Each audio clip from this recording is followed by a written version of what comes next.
Assalamualaikum warahmatullahi wabarakatuh. Halo everyone, jumpa lagi dengan saya Verlina Samsun Masriko dalam acara podcast dengan tema Manajemen Kesehatan pada Ternak. Peternak hebat, tangguh, jayalah selalu peternak Indonesia. Pendengar sekalian dimanapun Anda berada, selamat berjumpa kembali dalam bincang-bincang santai bersama narasumber cantik kita yang akan menemani kita pada hari ini. Sebagai pembuka, agar kita lebih bersemangat lagi, kita jargon terlebih dahulu yuk. Salam cinta dari ujung kandang, salam peternakan. Mu.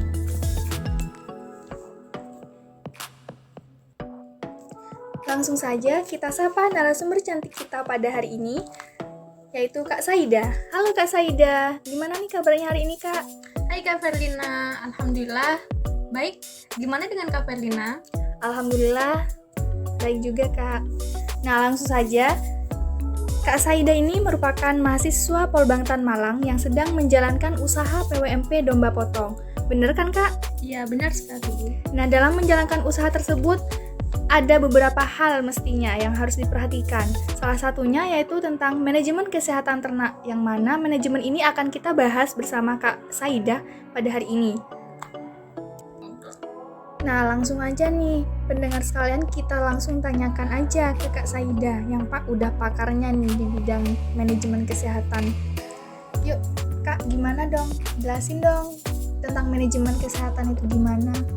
Aduh saya jadi gara-gara dipanggil pakar karena kan saya juga masih belajar nih. Nah kalau berdasarkan pengalaman saya sendiri, manajemen kesehatan itu berhubungan dengan kesehatan ternak, yang mana hal tersebut memang harus kita perhatikan. Karena kan kalian tahu sendiri kan, kalau seumpamanya kesehatan itu merupakan hal yang penting dalam usaha peternakan. Untuk manajemen kesehatan sendiri tuh apakah hanya melakukan pengecekan domba setiap hari Kak? Apa gimana Kak? Nah benar banget nih Kak Verlina.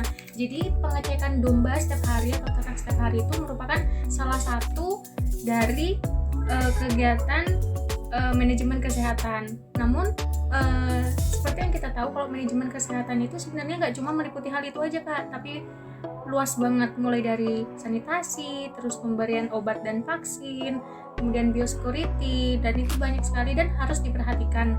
Nah kalau berdasarkan pengalaman saya sendiri, dari kesemuanya itu menurut saya yang paling utama itu adalah biosecurity, karena biosecurity ini merupakan salah satu tindakan pencegahan agar ternak kita itu tidak sakit Kak.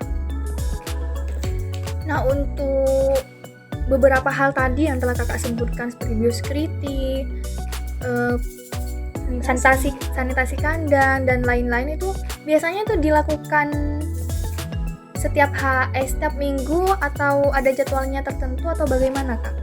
Nah kalau berdasarkan pengalaman saya nih ya di PWMP, kegiatan itu kan karena saya itu mengambilnya sistemnya fattening atau penggemukan, jadi ternak itu berada di dalam kandang itu hanya berjangka kurang lebih 3 bulan.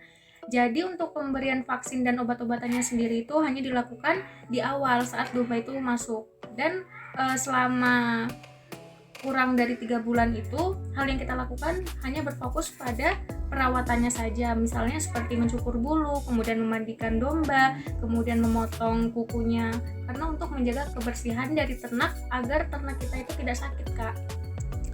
Oh berarti untuk sanitasi sendiri dan biosecurity itu dilakukan di awal. Ya, Nah benar. kan kata kakak itu untuk perawatannya itu dilakukan selama 3 bulan itu. Apakah itu terjadwal setiap minggu, setiap bulan atau bagaimana Kak? Kalau untuk perawatannya seperti menggunting bulu dan menggunting kuku itu dilakukannya itu bagusnya itu 1 bulan 2-3 kali sih Kak, karena kalau keseringan itu juga nggak bagus kan. Kalau dombanya itu nggak punya bulu, dia tuh nanti jadi rentan sakit karena kan penutupnya itu tidak ada gitu, jadi dia mudah terserang penyakit gitu Kak. Oh gitu Kak ya. Ternyata manajemen kesehatan itu cukup luas ya Kak. Iya luas banget sebenarnya. Sebenarnya kalau kita omongin di podcast ini nggak bakal selesai nih Kak. Nah, seperti yang sudah kakak jelasin tadi tentang manajemen kesehatan, bla bla bla itu banyak sudah kan ya Kak. Nah, semisal ada ternak yang sakit Kak, Sedangkan kakak ini kan mahasiswa, Iya. itu kan disibukkan dengan kuliah. Nah, bagaimana cara kakak menangani jika ada ternak ini yang sakit? Nah, kalau untuk penanganannya sendiri, kan kita nggak 24 jam ya di kandang. Nah, itu biasanya kita menyerahkan ke orang kandang, karena orang kandang kan dia juga di kandang karena di divisi itu ada ternak yang dipelihara, jadi nggak semuanya itu ke mahasiswa. Nah, jadi kalau seumpamanya tiba-tiba ada ternak yang sakit, itu biasanya orang kandang tuh menghubungi kita. Namun apabila kita masih ada jam kuliah dan tidak bisa naik ke kandang, itu biasanya orang kandang sendiri yang mengobati gitu. Oh, berarti dalam menjalankan bisnis ini kakak itu dibantu oleh petugas kandang gitu, Kak? Iya, benar. Terus selain petugas kandang, ada juga di Polbangtan Malang itu disediain dokter hewan. Jadi ternaknya itu sakitnya itu kayak parah gitu, kan kita nggak ngerti ya sebagai mahasiswa tuh obat-obatan gitu. Nah, biasanya dokternya itu membikinkan sendiri gitu, menggunakan obat-obat, entah itu diracik sendiri atau dari pil-pil gitu, Kak. Oh, berarti mahasiswa itu tidak mengobati sendiri ya, Kak? Langsung dokter hewannya yang mengatasi jika ada ternak yang sedang sakit. Tergantung sih, Kak. Kalau seumpamanya penyakitnya itu memang terlalu parah, itu biasanya langsung dokter hewannya juga yang mengobati, karena kan kita sebagai mahasiswa takutnya nanti salah-salah dalam penanganan, nanti malah dombanya malah lebih parah penyakitnya gitu, Kak. Jadi mending kita serahkan ke yang lebih ahli gitu. Oh, seperti itu. Nah, dalam kakak melakukan manajemen kesehatan pada ternak ini, ada gak Kak kendala yang bikin kakak pusing atau gimana gitu? Secara kakak sambil kuliah, sambil ngurusin domba, harus gini-gini, ada gak Kak? Kalau kendalanya itu paling takut kalau domba itu terkena penyakit yang mudah menular kayak skabies. Skabies itu kan kalau seumpamanya sudah teridentifikasi kan harus langsung segera dipindahkan kan. Nah, masalahnya kan kalau di domba itu ternak kena skabies kan nggak terlalu kelihatan, karena kan mereka nggak mungkin kan garuk-garuk badannya. Jadi kayak gitu kita tuh harus rajin-rajin untuk memeriksa di bulunya tuh apakah ada skabies atau enggak gitu. Terus kalau seumpamanya sudah teridentifikasi kalau supaya dia kena penyakit skabies tuh, kita tuh harus penanganannya tuh harus sesegera mungkin untuk memisahkan ternak tersebut dari sekelompok yang lain, karena skabies tuh cepet banget, Kak, penularannya.